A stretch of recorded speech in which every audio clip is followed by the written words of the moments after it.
بسم اللہ الرحمن الرحیم۔ حضور اکرم صلی اللہ علیہ وسلم نے فرمایا، میرے پاس جبرائیل، میکائیل، اسرافیل اور عزرائیل علیہ السلام آئے۔ جبرائیل علیہ السلام نے عرض کی، اے اللہ کے رسول، جس نے آپ پر 10 مرتبہ درود شریف پڑھا، میں اسے ہاتھ سے پکڑ کر پل صراط سے گزاروں گا۔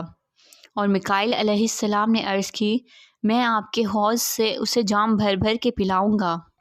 اور اسرافیل علیہ السلام نے عرض کی، میں اللہ کی بارگاہ میں سجدہ ریز ہو جاؤں گا اور اس وقت تک اپنا سر سجدے سے نہیں اٹھاؤں گا جب تک اللہ تعالیٰ اس کے گناہ معاف نہ فرما دیں۔